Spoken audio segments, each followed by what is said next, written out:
Folks, thank you again for tuning in to Legends and Lies. The title of the show tells you that we're going to cover stories. We're going to cover the human experience. And in this episode, we're going to talk about the American people, but very specifically, the ones that are not having such a good time here. We see the exit polls from the presidential election last year. To me, I read that when 70% of Americans said life here is pretty damn tough. It's pretty difficult. And why is that? How, when we look outside our window, any window you're looking out of mostly, where do you see the struggle? Are the trees struggling? Is the yard worried about when it'll rain next? Are the birds in the trees curious and starting to stress out about the worm population? Are they ever wondering about the storm that's come before coming again? Where's the struggle? And we're part of that world. We're part of that world, right? When you have a free moment, Google for yourself astronaut moonlander, moon buggy. And just capture for a second a little picture of this moon buggy. God knows why they sent a golf cart up to the moon. But just picture that for a second, an astronaut driving a moon buggy on a moon.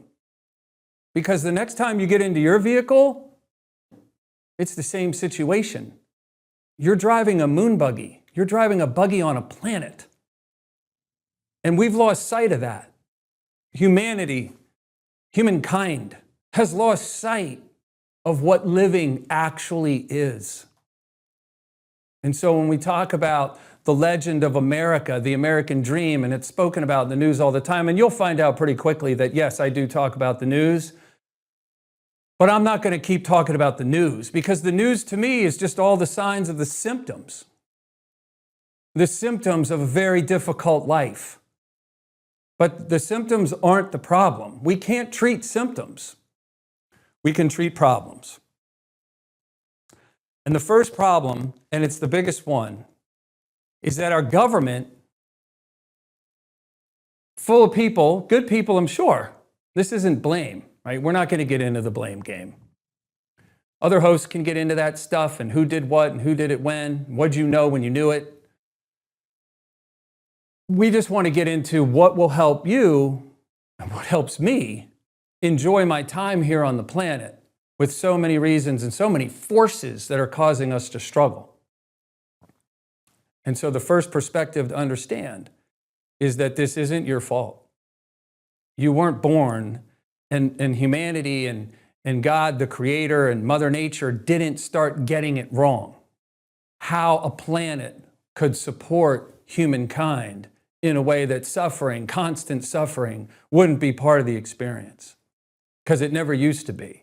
Yes, there were the plagues. Yes, there were the floods, the droughts, the terrible kings and the terrible queens and the warfare and babies dying at childbirth and mothers dying at childbirth and all of that stuff. And it still happens today. But what didn't used to exist in our existence was governments full of people who had no idea what they were doing, with total control over how we live, and the influence of this one thing that is causing the suffering in humanity around the globe. And that is governments presented with bills. They don't have the money to pay. They print the money. They create money out of thin air. They pay bills with fakeness. And that causes the cost of living to surge higher. Every time they introduce money that shouldn't be in the system, it causes everything you have to spend money on to go higher. Couple data points. Don't want to make this an econ lesson, but just as an example, from 2010, so we had the Great Recession, lots of financial troubles. To me, it was the end of our economy running on its own steam. It was the end of that. Literally, like if you got your allowance as a kid and you wanted a video game, and it cost $25 and you had $12, you didn't get a video game. Your parents said, well, you'll have to save for that. My parents would have said, well, maybe there's more chores you can do, mow some yards or something to get that money quicker. But you won't have that video game until you've saved the money to buy it. And that's not how the government works today, but it's how it used to work. How it works today is that since 2010, commodity prices are up 400%. And you could say, well, I don't care, because if wages were up 400%, then there's an offset. Doesn't bother you a bit. But wages are only up 80%. Wages are only up 1/5 of how much the cost of living has grown by in the last 15 years. And debt has surged along with that. And debt isn't debt. The federal debt is just a number that records and shows us how many bills, the total of all of the bills that came to Washington that they didn't have the money to pay. That number, 37 trillion, just shows you the size of bills the money wasn't there to pay. It's not debt, because when debt exists, people have done some research on the ability for the borrower to repay the money. Are you going through your day thinking that the government somehow is going to repay $37 trillion? Or the $1 trillion it's creating on average every 6 months? That somehow they're working behind the scenes? And I know we have an incredible capitalist in the White House right now. President Trump spent obviously the majority of his career building buildings and casinos and a TV show. And so you would think, man, if someone could turn this around and get the country to create revenue in ways that it hasn't, then it might have the money to pay most or all of those bills that the government's faced with every year. And I don't know if I'm going to get into it on this episode, but that's just not mathematically possible. One perspective to just take you away from the math problem for a second is Einstein was very famous for saying lots of things. And one of them that's applicable here is he said, the mind that created the problem cannot possess the solution. So how I interpret that into what I'm speaking about is that Washington is creating the problem. And Wall Street and whoever is involved with playing with that artificial money and loves when it comes, you see how the market seems to jump when they're talking about cutting interest rates, making money easier to access because it has a lower cost to borrow, and how the world just screams up and down about how wonderful that sounds. That's a sickness. That's a sickness. When you look back at charts, and you can Google any of this, you can look at what average interest rates were in the 40s and 50s and 60s. They were around 6%. So it was normal to cost 6 pennies to borrow $1. And today the world at large seems to only be happy if it's a penny, or half a penny, or a quarter of a penny. Make it as cheap as you can. Why? Why would the world need constant access to cheap money? Why would the world need to be flooded with money? Because those in charge of the money aren't very good at how it's created or how it's spent. And they certainly aren't actually at the core of all of this. They aren't any good at actually understanding what the problem actually is. And again, not going to make this an econ session, but for my people, my fellow Americans, 70% of you who said life in America is extremely tough and not much fun, this is why. It's because you know 24 hours a day, 7 days a week, 365 days a year, that your earnings are not going to overwhelm your bills. And that takes me to my first article, Wall Street Journal article. It's a beautiful story, beautiful story. In the footnotes, we'll reference this and the author of the article so they can get credit for the work they did. It takes place in the Empire State. New York was once known as the Empire State. So much manufacturing, so much finance, so much leadership, resources. Obviously, it's a centerpiece of the Civil War and the War of Independence, mostly, George Washington. But long ago, so much manufacturing used to occur out in New York, they named it the Empire State. And this article talks about a great, wonderful, historic legend of business, the International Business Machines, IBM. And this isn't any blame ever against any company, because we don't need to waste time doing that. I just saw an article the other day where the Sovereign Wealth Fund of Norway, which is the largest in the world, divested itself of Caterpillar stock because their bulldozers are being used in Gaza. Is Caterpillar the cause of the problem in Gaza? You know, when you look at why Cuba is still communist, that's just because the people aren't willing to sacrifice the life they possess today for future generations to overthrow that regime. That's what makes America unique. There are our ancestors that were willing to give up their lives, 50, 60 years, what they lived back then on average. They were willing to give up their shot on the moon buggy planet, living literally on a rock covered 70% by oceans, the perfect distance away from a fireball in the sky. The sun is 1.3 million times our planet. It would take you about a day in an airplane to fly around the Earth. It would take you 2.5 months to fly around the sun nonstop. So when you just think about the magic of what the human being is and how we never used to live in constant, all day, every day suffering, and we certainly never had governments that had this much power and were this terrible at managing things that affect our time here, that the pursuit of happiness seems to have been a guarantee and an understanding that you'll be in pursuit of it. But you would never want to have a government that had cut that pursuit short and made it impossible. That this story, talking about the Empire State and talking about a family of 4 with a single mother and the struggles that she has to go through. I'm going to read her a little clip from the article real quick.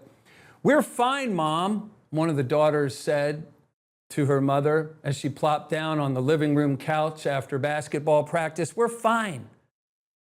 Kids these days are doing a parent's job, unfortunately. They're reassuring their parents that we're okay because they see their parents suffering and struggling, looks on their faces all the time. The stress, the grind. It's a pressure cooker 70% of Americans said they can't get out of, and it's being caused by the government. Every single day, this is an issue being caused by the government's way of treating its problems. By passing those problems, absolving them as they can, pay that bill, get it off my desk, and passing the hell on to you. Passing the hell on to you. Mrs. Meisler's credit cards are maxed out. She's constantly behind on her cell phone bills. She usually pays her $865 mortgage late, like she did around Christmas, to have enough cash to buy her girls some extras. In December, she got a letter from the county social services department approving her for $253 in food assistance. "Sometimes I think," Mrs. Meisler said to herself, "where did I go wrong? Where did she go wrong?" She didn't. None of you have. She didn't go wrong. You guys just aren't aware of the cause of this hell, and I'm making you acutely aware of it right now. If you think of money as energy, and the money that the government used to get was scraps of energy from the financial grid, taxes, little pieces of the economy. And then what Nixon did in 1971 when he undid that limitation and created a power supply for the government, just for the government, that they could now create money out of thin air when it used to be created inside the economy by the swinging hammers inside the workers inside of our economy and repaying loans. I'm not a trained economist, and I'm not going to try to pretend I am one, but I've been researching what the hell is causing humanity to suffer. Why are people doing drugs all day? Why are kids not enjoying their time and not connected to the planet around them? And we'll get into so many different episodes and topics later on as time goes by that uncovers all of that. Some people will say it's social media. Okay, why are they on social media? Because it's cheaper. It's because parents are so overwhelmed with things they have to deal with all day long. There's schedules, and then there's just the stress that doesn't go away. She says, "Where did I go wrong?" Nearly 10 million American children are living in poverty. Look it up. Where is America on the list of the happiest nations on the planet? Look it up. Many of you probably think we're top 10. We used to be obviously in the top 5, probably number 1 for a long time. And I don't want to ruin the surprise. I'm not good at keeping surprises. We're 24th on the list, right after, I believe, Kuwait. 24th on the list. I have to think for a minute to even name 24 countries. Obviously, I can name the ones in Europe and the ones close to America, right? I could, I don't know, get 15. I'd have to think to name 24 countries. That's where America is on the list. And this is what she's describing, and this is what you said in the exit polls in the presidential election. And if I have any purpose and any usefulness whatsoever to anyone around me, which is all that drives my life, because I know that's what causes happiness, to be of use to others. And that's what I'm trying to do here. We're not blasting the government. We're not saying they're bad people. We're saying, though, the practice of what they're attempting to do to support our pursuit of happiness is ruining the experience utterly. And it is killing the currency that we all get paid in. It is literally killing that currency to where, you know, let's say that your family was out in a boat and the economy was in another one. And the government, and they were both sinking. And the government was given the choice to save one. It could save one ship, one boat. Which one do you think they would save? And that's how you need to understand this. What Ms. Meisler is describing and what this Wall Street Journal article is describing is that tens of millions of kids in America are right there at the line of living in poverty. That 10 million kids today live in poverty. But how is that possible in an economy that generates around 20-something trillion dollars of revenue a year or transactional business a year? Because here's the principle. The more money the government creates, the less we have. Because the value of the dollar keeps cheapening and cheapening and cheapening. An economist explained it to me like this. He gave me this very scary perspective. He said, so one day there's a day and you have to create $1 trillion a year out of thin air to pay your bills. Eventually you have to create that $1 trillion every 6 months. Eventually you have to create that $1 trillion every 90 days. Eventually you have to create that $1 trillion every 45 days, every 15 days, every 7 days, every 2 days, every day. That's math.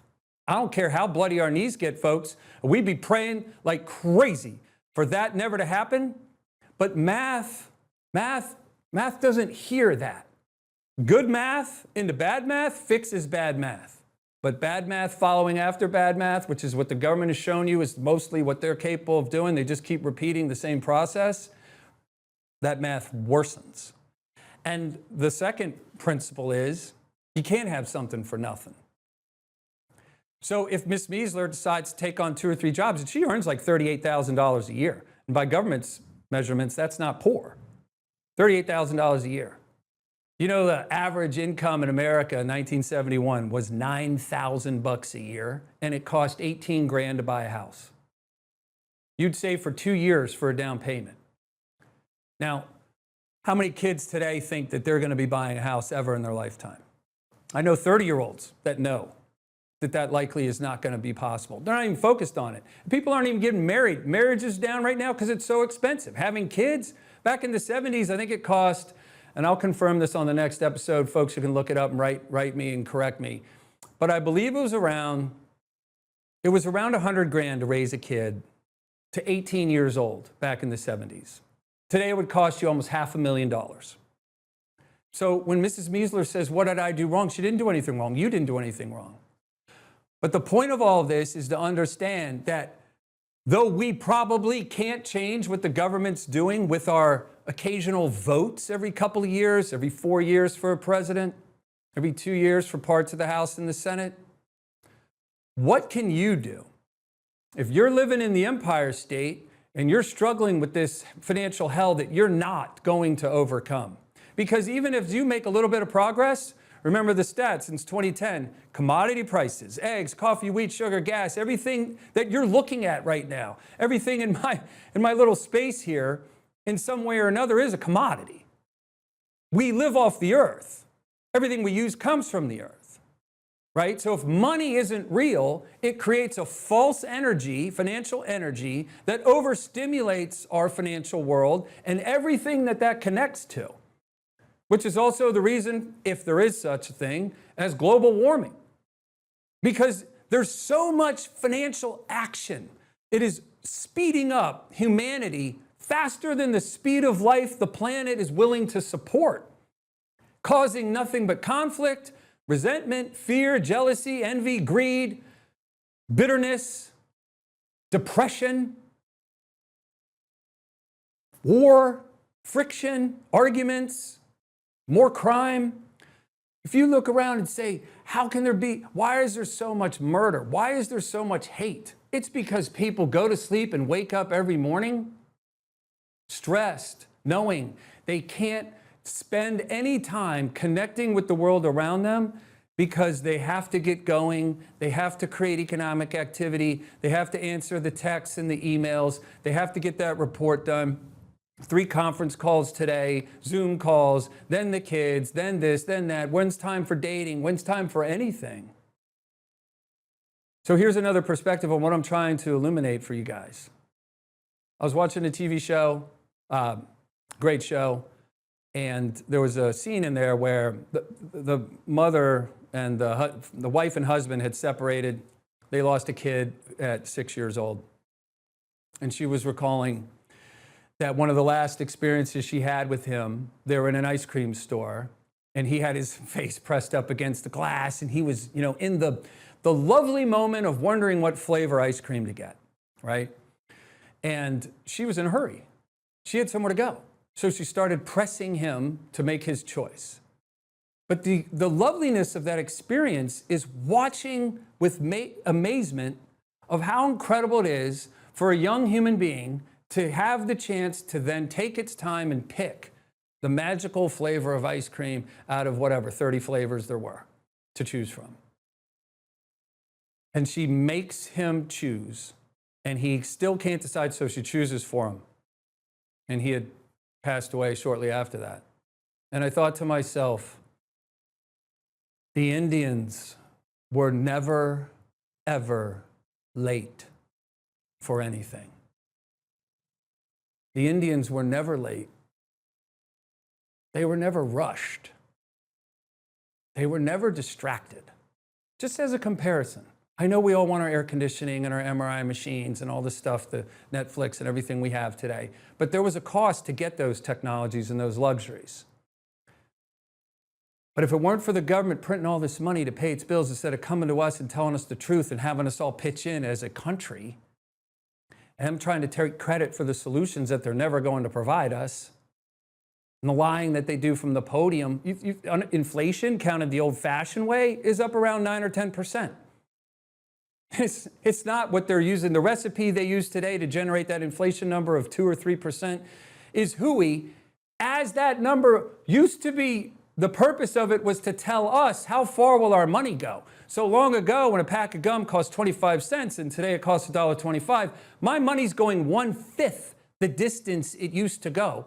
But my wages, since 2010, is only up 80%. So it's up like 2.5% versus the 8% cost increases. So my wages go like this and the costs go like that. And after a decade or so, you're drowning. And after a few decades, now you have generations that have given up and are so confused and mystified by what the hell their grandparents got to do when they sit on their knee and understand and listen to those stories about what our grandparents tell us life used to be like.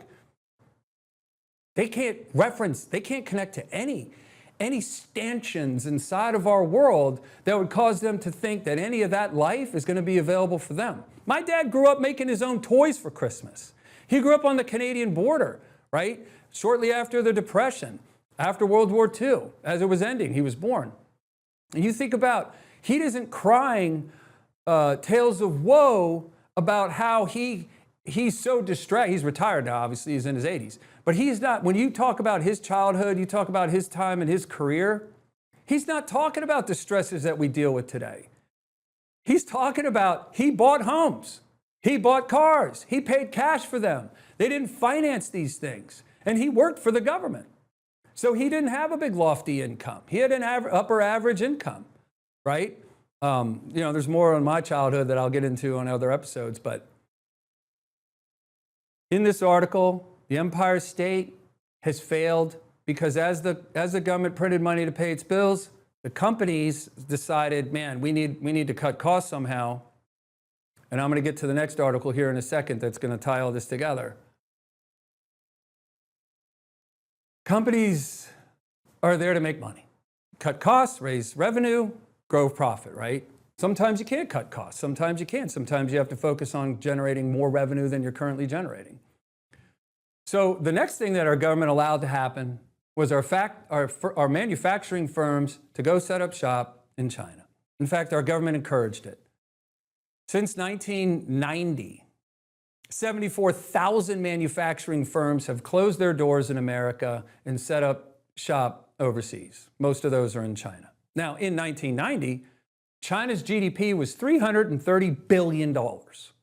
And back then, Texas was 4 times that amount. Just the state of Texas. So, not putting anyone down, but back in the old days, for a long, long time, China made fireworks and rice. Eventually, they made toys, made in Taiwan, which now just says made in China, because they're a bully on the little island nation of Taiwan, and they want that stuff to say made in China, even though a lot of it's made in Taiwan. So toys eventually were made in China. And the big box stores sat down all their suppliers and said, we want this widget to be made at $1.10. And they all had their factories in America, and they said, well, it costs us $4 to make that. Great. And go set up shop in China. And away the American jobs went. So where our government leadership over the last many decades has killed this country, this is the exact reason you are suffering and struggling today and are distracted and don't have time to let your little 6-year-old spend whatever minutes they want to take to pick out an ice cream flavor while you're in a rush. It's because the government is overpowering our financial lives with printed money and causing the cost of everything we have to spend money on to enjoy our time here to be out of reach, and causing a whole bunch of Americans to be juggling what they're going to pay on time at the end of the month, and causing the depression that leads to us having to check out. Go back to the Egyptians. Where is the report of a society that needed to anesthetize itself en masse every day? So just recently in the Miami Herald, a couple days ago, the Coast Guard was part of an effort that seized 67,000 pounds of pure cocaine in Port Everglades, Fort Lauderdale. So I know some of you are probably going, who would be so stupid to send 67,000 pounds of coke in one shipment? I don't want to focus on that. In the article, one of the spokesperson is quoted, Team Hamilton, with our partners, worked incredibly hard the last several months to safeguard the American public from the dangers of illicit narcotics entering the United States. Credit to Captain John B. McWhite. And I'm proud of him. He has a job to do. He's there to bust shipments of coke coming into America. Again, a symptom. That's a symptom. Let's take that down a few levels. Why? Americans want those drugs. We ordered them. That's Uber Eats for narcotics. Wherever they're coming from, Colombia, wherever, South America. Those drugs weren't showing up and it was like some new thing. And they're going to have a sale. Sidewalks, they're going to be in Costco, giving out little samples of coke, going, hey, we're just wondering if you guys are interested in this product. We're just curious while we introduce it, see if you're into it. Because a society 100 years ago, 50 years ago, wasn't interested. So if they did set up shop in your local supermarket with a little kiosk handing out little sniffers of cocaine, no one would have tried it. They would say, well, what does that do? Oh, well, it causes you to not pay attention. It gives you a high. Oh, I've been getting that high from church and my kids and my grandkids and my accomplishments at work and time with the family and camping trips and fish I've caught. I wouldn't need something that I would put in my body to give me an artificial feeling. I've been living life. I've been in America, the greatest country on earth, because of the sacrifices made by the people who started the place. Not because it was a handout. How does a country go from those not willing to cross the Atlantic Ocean and stay back in socialist Europe, but that Atlantic Ocean was a filter that did test the ones that were willing to leave socialism in Europe and come to a place with nothing? And 7 out of 10 of those original trip makers died, either on the 2-month trip crossing the Atlantic or once they got to the shores of America. It was those sacrifices, it was that mindset that said, no, I'm not going to be told how to live. I want you to understand, folks, when you are born, you are not subject of the state. You are not property. You are an incredible, magical creation that has lost sight of driving a moon buggy on a planet. The country's asking for those drugs because society is so miserable and it needs relief. And it can get it from gambling. It can get it from the bottle. It can get it from the bong hit. It can get it from the line. It can get it from the needle. It can get it from the pill. And when those don't work, it can just beat something to death. It can live in shame because man's earnings aren't enough to overwhelm his bills. So that's a feeling of impotence. Because nature didn't create anything on this planet that couldn't flourish. The rain clouds are not struggling to evaporate waters from the ocean and then irrigate the planet beneath them. There is no struggle outside your windows except for the lens you're looking at upon humanity. America needs these drugs. You aren't doing anyone a favor. The war on drugs, when you read my book, 1971, it's going to cover a lot of this. It's going to show you the only way a society at large is going to turn from the magic of being a human being to being checked out is it's seeking relief. It's seeking, even though it's artificial and temporary for just a second, it's seeking peace. And it's just at the end of its rope.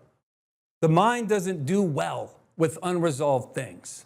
It's kind of like a filing cabinet. Black, white, up, down, salt, sweet, salty, good, bad, like it, don't like it, polite, rude, whatever. It just files everything. It doesn't do good with gray. So when it can't figure out why it's struggling, why life around it's so hard, one, it'll question itself, like the poor single mom did in the earlier article. Where did I go wrong? What am I doing wrong? Imagine living with that shame and guilt, and I know a ton of you are, and that's who I'm hoping to speak to.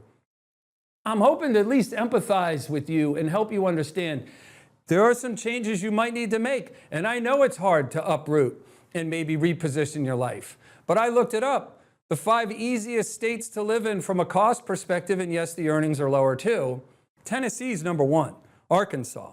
I know it's probably not a choice of most people to go move to, but you get 80 years here, 50, 60, 70, 80, 90 years here on this planet, in this magical time of being a human being who has a soul maybe shared of God's soul in a human machine that carries that around, and that soul knows everything and fears nothing. And the human machine that carries it around knows nothing and fears everything. And that's the conundrum we're always going to live in. And it's hard to resolve that stuff. But the more you're in tune and connected to the world around you, Mother Nature herself, your creator, that's where you'll find happiness and peace. We can't change this stuff with our votes. America wants those drugs. It needs relief. It's that or stop the printing press. It's that or stop the printing press. The first thing it would have to stop is the lying. Legends and lies. That's what this show's always going to be about. And it's not going to be about blame. It's going to be about the little offering that I might be able to have, that I've done research to try and understand and put it out in a book that comes out September 18th on Amazon, 1971. The day that humanity started to inherit problems it didn't know where they were coming from, and doesn't have the ability to solve. When the plague came, we got through it. When the king came by and took our kids for his stupid war, we got through it. When little Tommy passed away at childbirth, the family got through it. We were connected as a humanity because of those problems. And those problems were temporary. The problems we're dealing with today are permanent until this math problem brings about the corrective measures that it will bring about, just like an overcrowded deer population. Eventually, there's not enough vegetation in the woods to support the size of the herd, and the herd sees some setbacks. And then the vegetation has a chance to regrow and support the right-sized deer herd. It's the same thing. These rules and laws of Mother Nature are immutable. Man's laws are written down somewhere on a piece of paper, and they're enforced with threats. Mother Nature's laws don't have to be written down anywhere, and they're not enforced with threats. There's outcomes if we cross them up and aren't paying attention, like people climbing Mount Everest. It's not really a habitable place to go climb. But the same people probably climbing Mount Everest are the same ones that came to America, that set up this incredible country, that paid attention to principles, lived mostly in truth. The people, and let's remember this, the people made America great. It wasn't the government. We didn't outsource that. Hey, we got these colonies here. Heard you guys are really good at putting countries together. Tell us what to do. No.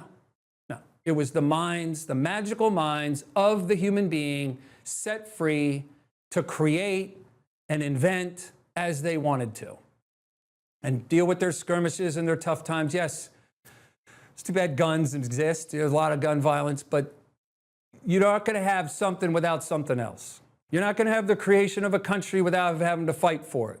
Cuba wants to eventually be not communist. Boy, the tourism would just be incredible. Incredible piece of land.